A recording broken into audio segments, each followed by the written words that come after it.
We are on the cusp of a major social change. Do you feel it? Even if you don't, make no mistake, change is coming, and it is going to be unforgettable.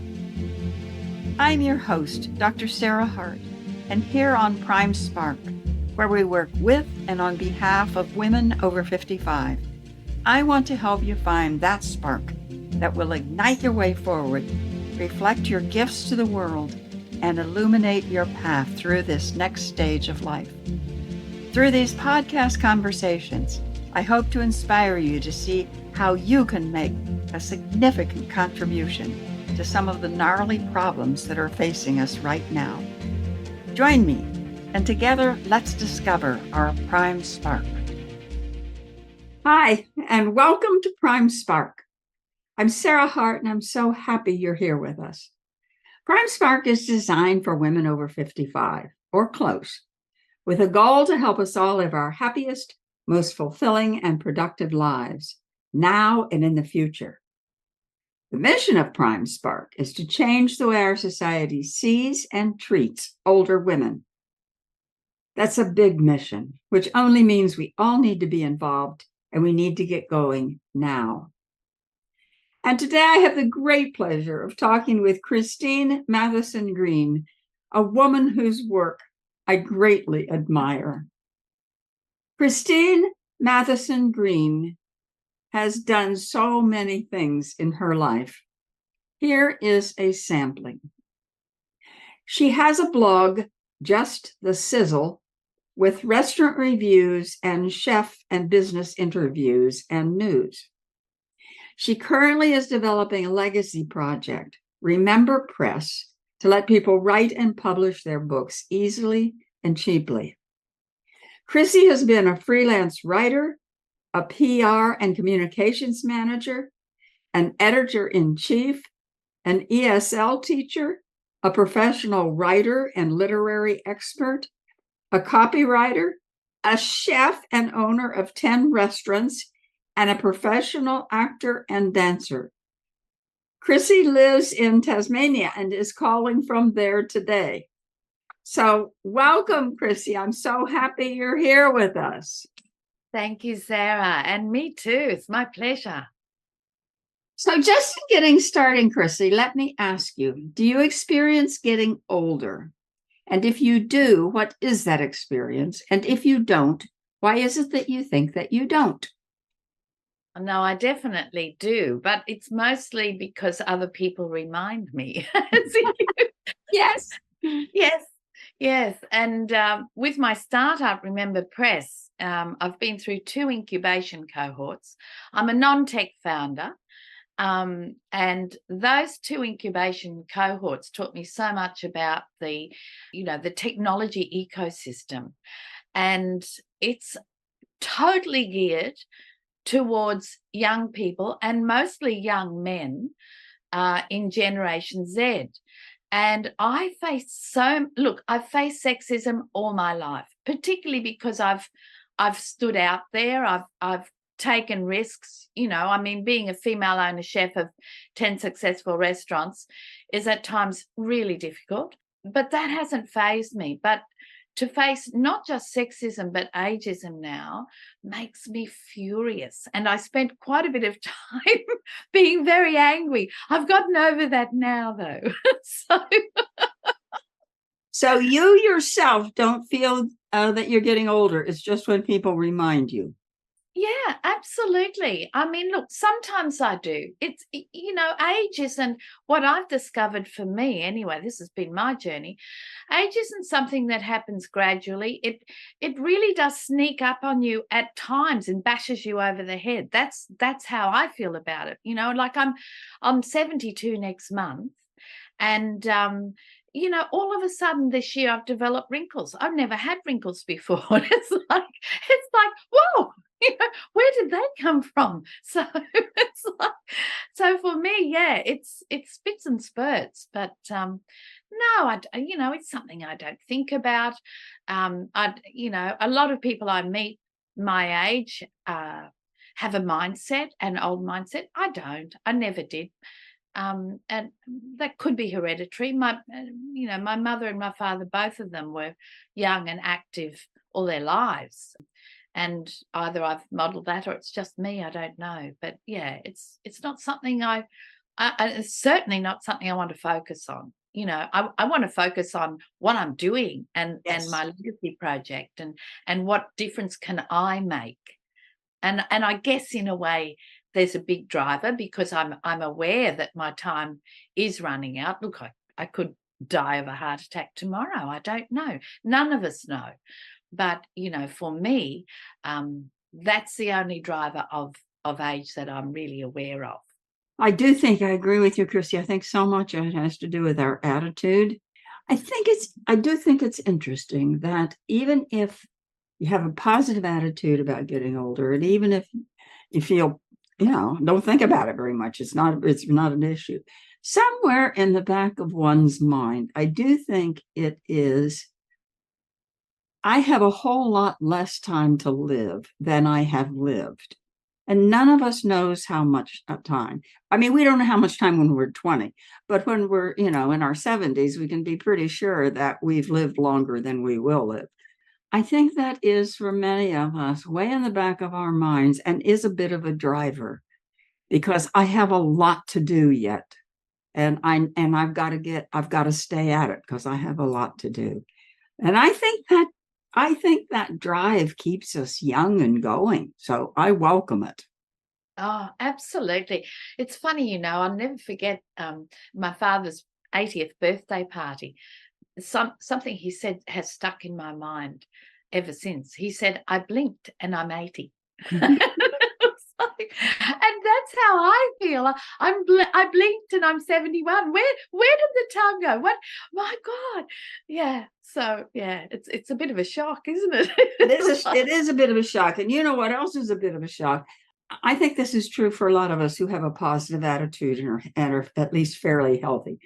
I think that when I think about myself like in my 50s. I mean, I'm just, that's who I am. And so every once in a while, when I look at a picture of me when I was 50 as compared with now, I am surprised. And sometimes when someone takes a picture and it wasn't from a particularly flattering angle, I am really surprised that, oh my goodness, that's how I look now, because I'm not aware of it most of the time. Absolutely. I think, most of us live in our work heads. I call it my work head, and that's what we're focused on. That's what we're thinking and our doing heads. So yeah, it's not in fact, I met a man. He came to buy a car from a friend of mine the other day, and he was exactly my age, but he was so old, and I nearly fainted. He looked and acted old enough to be my father. And I was so shocked, but not in a way. I have actually noticed that men still tend to age much worse than women because I don't know what it is. They get grumpy. They feel sorry for themselves and it's like, oh, well, I'm old now. My time is gone, but women, I don't know. We just keep going. And in a way, I think it could possibly be evolution because our lives are so different to a man's life. And our lives are punctuated by pivots. So we pivot all the time. We go from school to work to a lot of us, motherhood, to all sorts of things. So we pivot. So we become very flexible. And I think that's a huge bonus. So even though being female frustrates me enormously at times because I don't get the attention I want at times with big decision makers who are mostly male, I'm still very grateful because I know I'm a lot more maneuverable than, or able to maneuver, I should say, able to maneuver than they are, so. Yeah, I think it's a word that gets overused anymore, but I think it's really true I just think a lot of us as women have a lot of resilience because of what you said about making these pivots in our life. You know, the other thing I was thinking about while you were talking about this man that seems so old to you, one of the things they've identified that makes a big difference in how we deal with getting older are our social connections. And generally speaking, women have more social connections than men do, and keep them longer, and they're more important to them. And I think it's very sad that for many men, certainly not all men, but for many men, their social connection is with their wife or their partner. And if that person goes away, they don't have any friends. They don't have any social connections. Yeah, absolutely.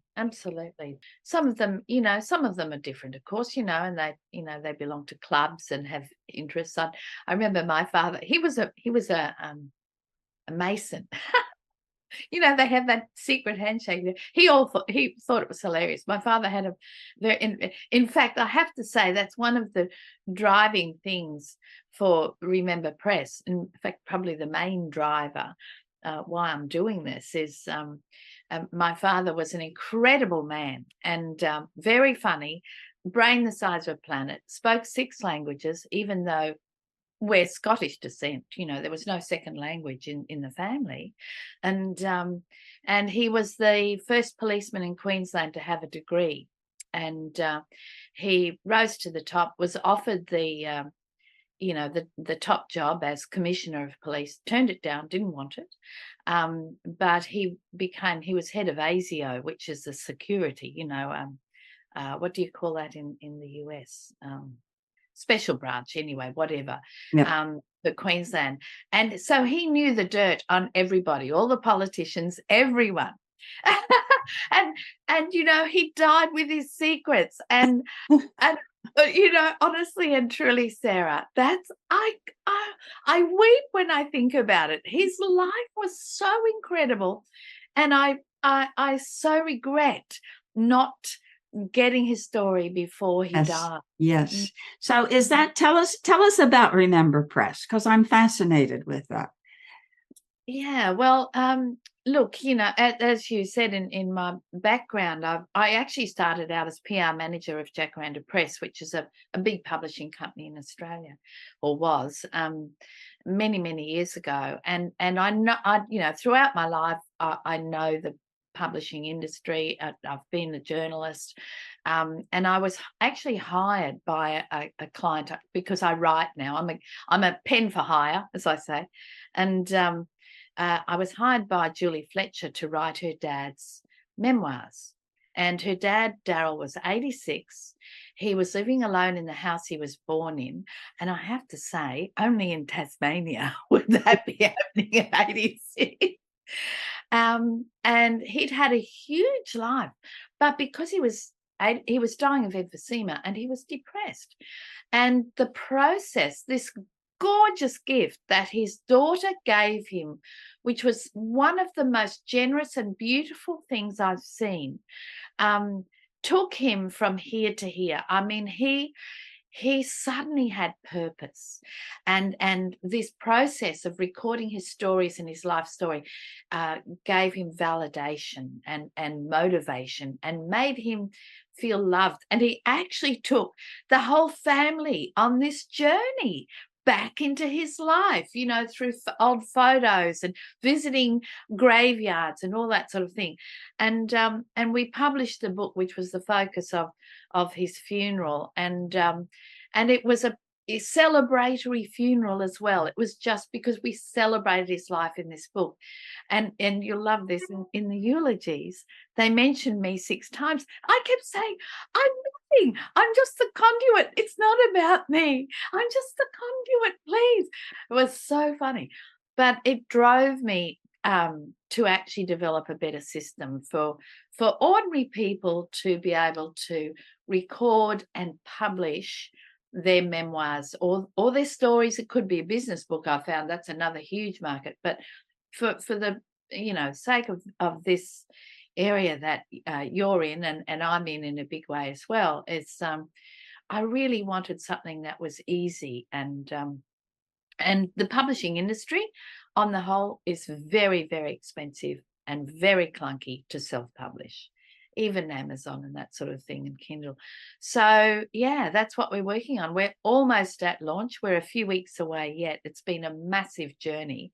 And we decided right up front that we would not only build a really fully formatted template that people can just upload their text and their photographs and, press a button and it gets sent off to a printer and they get sent a beautiful hard copy book, but they will also get a soft copy link to the ebook.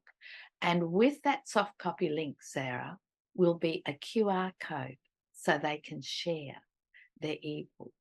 And can you imagine going through graveyards with a gravestone with a QR code on, so you could actually click on it and read that person's story? I mean, for me, that was like a flash from heavens years ago that I had, and I thought, we've got to do this. And and so my graphic designer who made Daryl's book, Sarah, her name's Sarah as well, she came on board, and my back-end developer, Adam, who runs my website, he came on board, and we've been working on it ever since. So like for 3 years, it's been massive. But because it's been part-time, especially for them, and a huge, and I'm non-tech, so but so anyway, we're getting there. We've got a new CTO now, Evgeny, who's amazing, and we're really close. So yeah. So tell me, if I came to you and said, Chrissie, I want to capture my life. What would be the first? What would happen then? What is the process? Okay, so the process is, it depends on how you want to run it. So the website's rememberpress.com, and you at the moment it's just a landing page because it's not completely finished yet. So you can sign up, and look, it is cheap. It's $49 a month, and then you just pay for the book and for other copies of the book if you want them. So it's super, super affordable. And so if you want to do it yourself, that's fine. What you'll get is everything that I mentioned, plus bi-monthly newsletters. You get a template guide, you get a writer's guide, and that's all under the $49 a month. For $69 a month, you actually get access to my writing coaching course, which I'm creating at the moment. So that's a big 6-video, 3-workbook course, which really dives deep into how to structure and develop a book. And that's what I want to do. I want to give everyone a blooming chance and a starting gate to be able to do this. It's not rocket science, honestly. People hold back because they're frightened of failure, or it seems daunting. And my coaching, you'll love this, my coaching course is called The Busy Page, and I couldn't believe that it was available as a website. I couldn't believe it, because everyone's terrified of the blank page. It's the blank page which is that fear. So I thought, well, I'll call it The Busy Page. I looked it up. I thought, oh, it won't be available. It was. I love it. So Chrissie, this is I mean, it makes sense because it's Remember Press. But yeah. What if somebody wants to what if I want to interview an older relative and have it on audio tape and then make a book of it? Is there a process for that, or do I have to? We're developing that too. It may not be on the first launch because that's huge, right? Yeah, that's the second one as well. So you'll get not just my coaching course, which I'll be selling separately as well if people just want to do it themselves. But we're developing an AI transcription service that you'll possibly use Zoom. It will transcribe, and then there'll be an add-on as well. And this is all for the $69 a month. And it will shape your script into a book or a story. So yeah, that's definitely there. But we also do offer, I've got a suite of editors and writers for hire if need be. As one of the things I think is that, and this is maybe I don't know where to look, but so far I haven't found very good voice to page transcription online. Yeah. It is.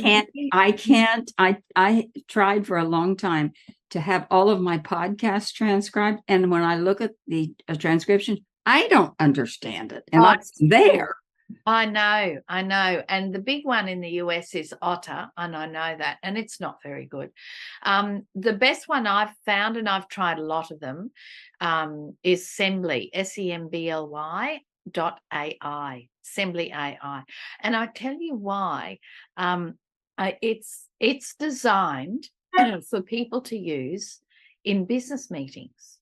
So it's actually really designed for that dual conversation and the transcription. And it's honestly, it's by far the best on the market at the moment. Oh, thank you. Yeah. Oh, you're welcome. But we're really looking at developing our own, because I actually had a meeting, a Zoom meeting in New York with I wasn't in New York, but Alec Rogers, who's the marketing manager for Sembly, because I like their product so much, and I tracked him down, as I do. And we had this big meeting, and I said, look, this is what I'm developing. Would you consider building something that's, I love your product, but like all of them, it's got too many bells and whistles. There's, none of them really are that intuitive, because they're developed by tech people. And this is one of the things I'm obsessed with Remember Press is, like it has to be really intuitive, really simple, as few choices as possible. So I asked him, I said, would you build, just a streamlined version for our purposes? No. Well, at least you got a direct answer. That's right. I mean, look, and, I don't blame him. We're just a little tiny startup in far distant Australia. And I think a lot of Americans have trouble getting their heads around, where is this funny little place that also speaks English, It's like, but not quite English the way Americans speak. So, yeah, but anyway, so that's why we're working on it. Yeah. But that, yes, and that I'm obsessed with that as well, because it has to be really, really simple, really easy to use, user friendly. It's everything for me. Our market is our North Star, and okay, my big goal in life is to see my product, Remember Press, available in every aged care facility in the world. Oh, that's wonderful. Because, I know the difference it makes to mental health and well-being. And as you know, in aged care, which is what we're all looking down the barrel at in the future, you get put in a bedroom, in a room, in a bed, and that's it. And it's horrendous, and they feed you drugs, and it's like to keep you happy. No, the telling of story is well researched that it raises mental health and well-being. So, but there wasn't an easy product to actually make that happen. So that's what this is. I love it. Chrissie, you have done more different things than anybody I have ever known in my whole life. And I just have to know, do you still have your restaurants in Brisbane and Queensland? Oh, no. And it's really funny. You'll love this. I don't even like to cook anymore. I don't. And but I don't know if that's a women thing or not, because it's just that someone told me years ago that women, when they get past a certain age, don't want to cook anymore. They've been there, done that. Well, That's how I am, and I couldn't care less. My whole life has been not why, it's been why not. But I started out at 3, I started ballet. I begged my mother to take me to ballet. And I used to dance and sing on TV. I was a TV star at 11 and earning more than my dad, and then I went into acting and ballet. I was a ballerina, and then I went, I did all sorts of jobs it was a different era to what it is now. And then I went teaching, and I look, I love the kids. I hated the system. And I feel really, it's even worse in the US. I know that. It's appalling the way teachers are treated. They need to fix that urgently, the entire education system. And in Australia, it's not far off that.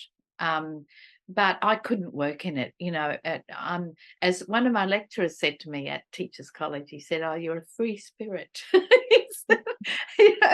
He said, "Would you like to come back and lecture at Teachers College? Here, I'll give you a job." I nearly died.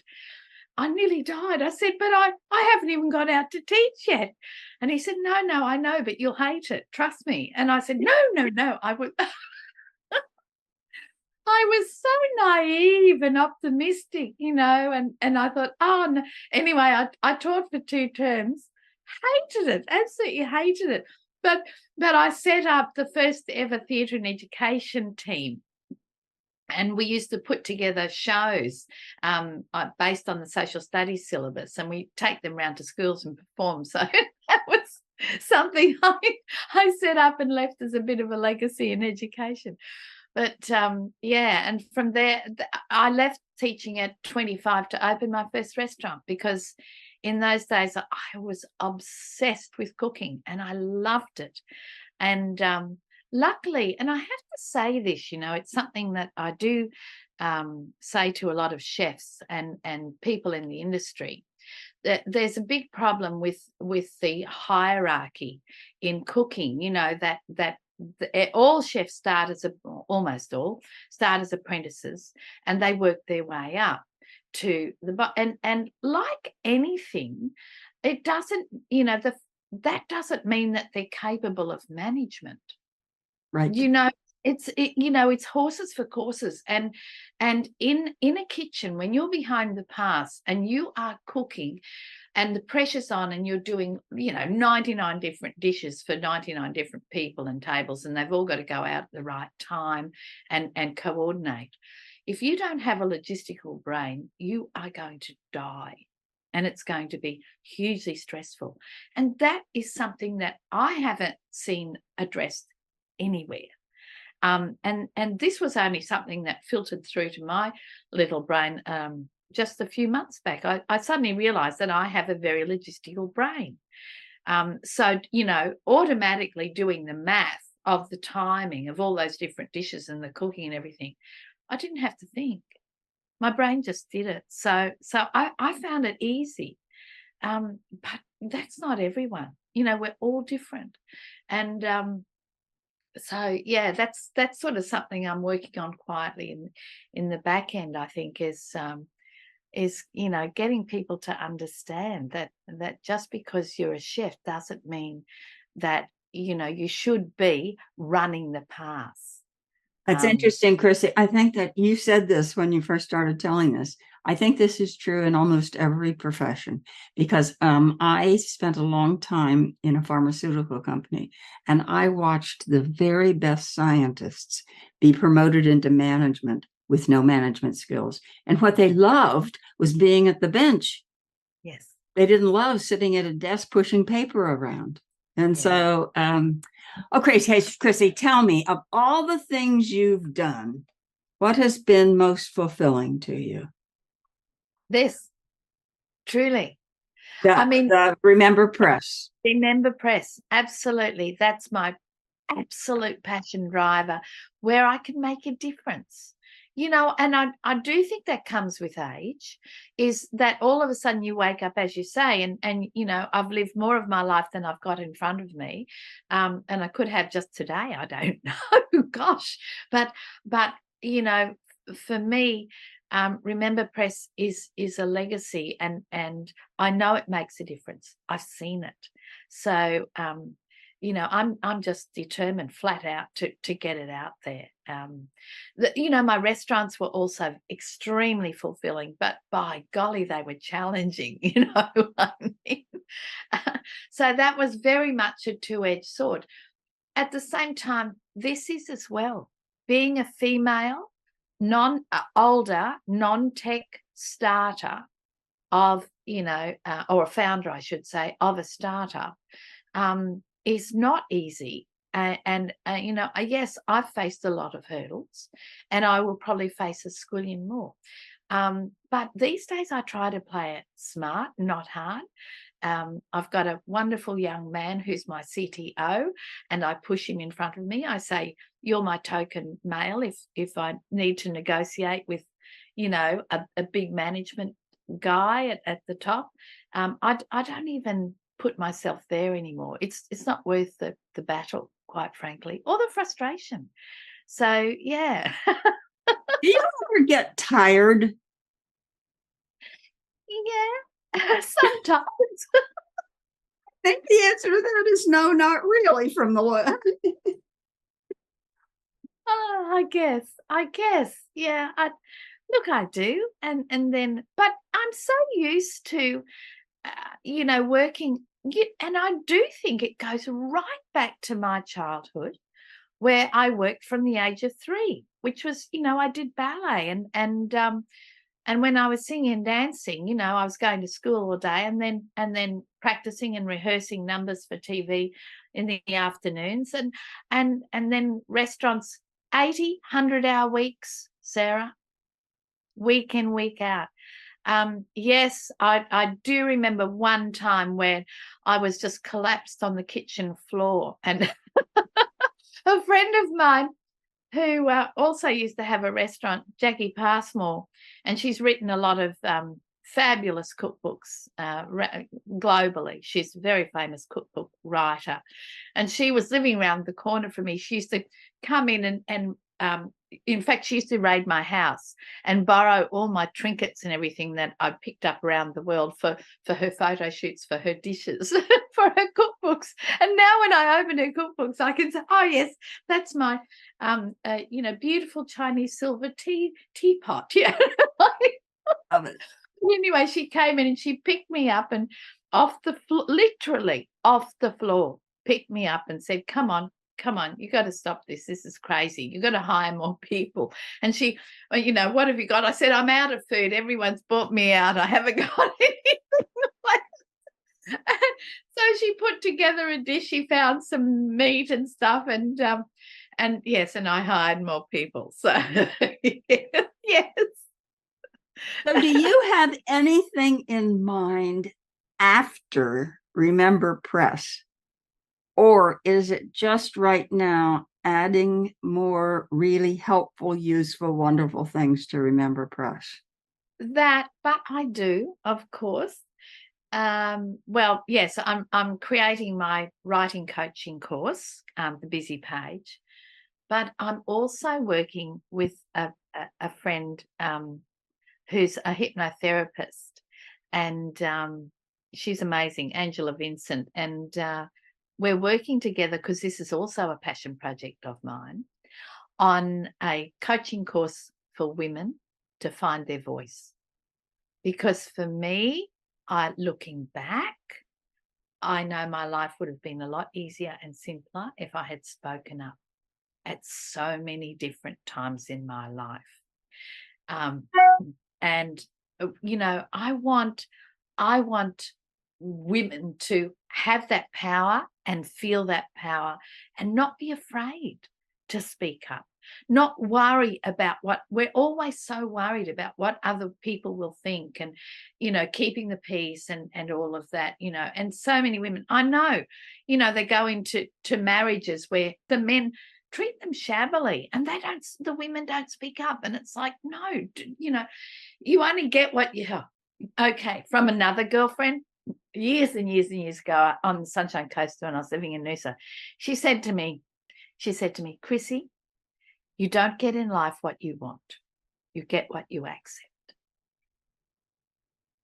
And I have never forgotten that. And so, we're creating this course. It's a coaching course for women, and it's called Vocal Moment. Love it. Yeah. So that's when that's it. And that's it then. Then I'm going to just go and I don't believe a word of it. Not one word of it. Oh, Chrissie, so I am sure people are going to want to get in touch with you. If they do, how can they do that? Oh, look, they're very, very welcome. They can either just look up rememberpress.com, which is dead easy, and sign up. You're not committed to anything. It's, we'll just let you know when the big website and the products are ready. Or look, I'm happy for ladies or anyone to email me directly. It's Chrissie, CHRISSIE @just JUST Sizzle SIZZLE.com. So it's Chrissie @justthesizzle is my my chef's website, as you said, my hospitality thing. So I still do that, even though you don't like to cook anymore. No, but I love interviewing chefs and business people as well. I've sort of branched out into business people because they've got so much wisdom to impart. And I want to broadcast it. I guess in a way it's like you. This is what you do with your podcast. It's like you want to share that wisdom. You want to share and draw it out of people. Too often it goes and it's gone, so for me, and it can change people's lives. That's what you want, isn't it? You want to change people's lives. Yeah, absolutely. That's what we're doing. Okay, so that's our time today. Please join us again. You can find our Prime Spark podcast on every popular outlet. Find out more about Prime Spark at primesparkwomen.com. Thank you so much to my guest, Chrissie Green. And don't forget, you can find her at rememberpress.com or Chrissie, CHRISSIE @just the Sizzle, SIZZLE.com. Thank you, Chrissie. It's been a wonderful time with you. Oh, it's a pleasure. Thank you very much, Sarah. Like really a huge pleasure. And we'll catch up again for sure. Yes, we will, for sure. So thank you for being with us today. Spread tolerance and love. Bye-bye. Thanks for listening. If you enjoyed today's episode and would like to stay updated, you can head over to my website, primesparkwomen.com, and get my free Spark Guide, 7 questions to ignite your spark, to help you discover your own spark. See you in the next episode.